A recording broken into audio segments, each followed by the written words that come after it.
What's up YouTube, Dale here from Zephyr War Games, and today I am bringing you Charlie's first place OTS Championship branded Despia build.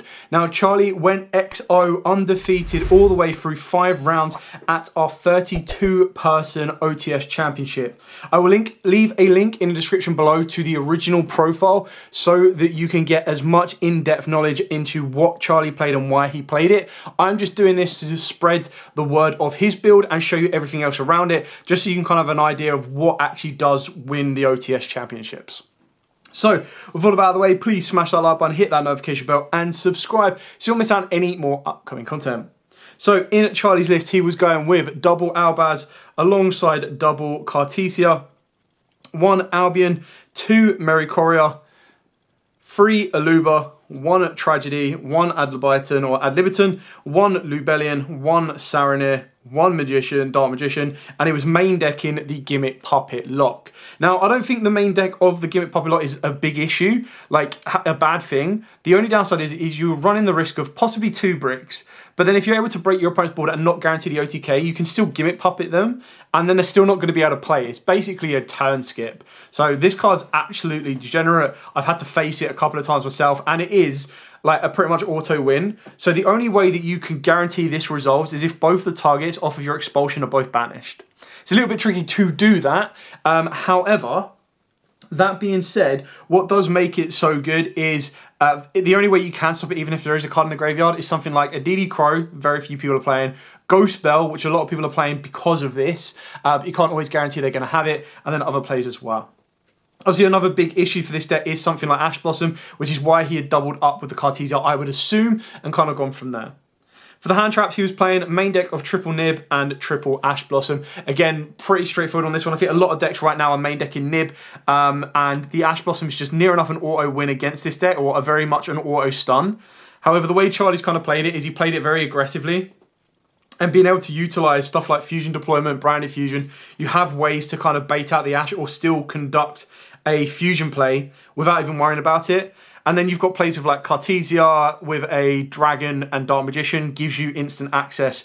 You can also special summon out Dark Magician from the deck and everything else along with it. So that's it for the monsters of the deck. As you can see, pretty standard lineup, but this does incredibly well.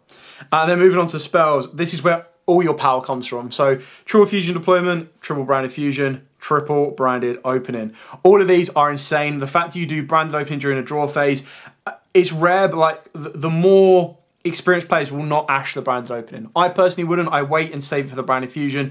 And the only way they stop this is if they've got opened up the 1 Saki Call by the Grave, or if they're playing cross out.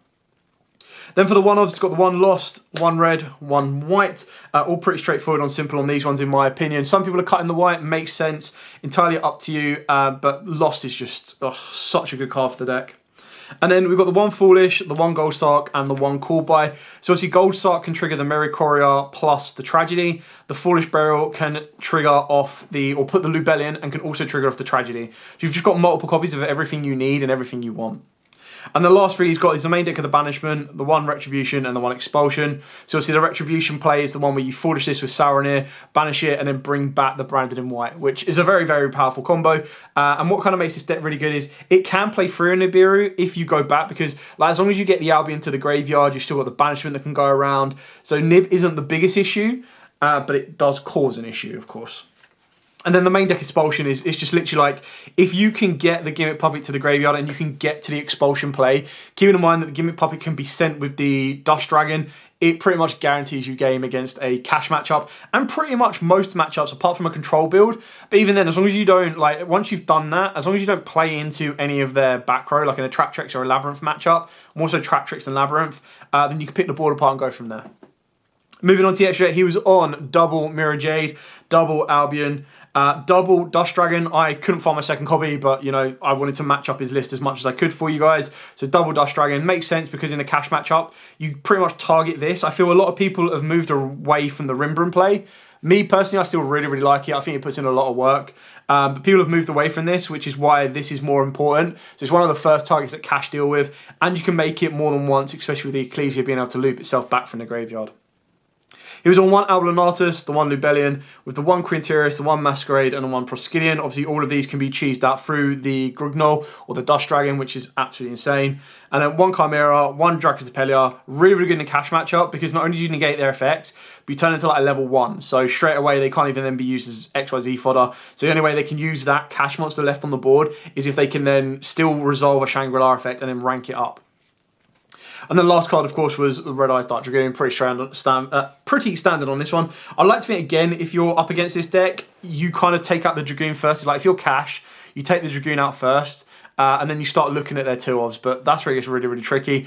Still, really, really good card, really, really good deck. He did incredibly well with it. I think his matchups were Branded Mirror. He ended up facing, so all the duels, or most of the duels went up. So I think his round 4 was a Branded Mirror. But the branded player was like on Shadows as well, so it was like Wind a Dragoon pass, which is very difficult to deal with. And he won that one. His final was up against Scareclaw, Cashteras, which again is an incredibly powerful deck, and he was able to win that one as well. So obviously he won all of his matchups. I'm trying to remember off the top of my head exactly who he ended up facing in the earlier stages, but he did incredibly well. So massive shout out to Charlie. Like I said, I'll put a link once their profile goes completely live.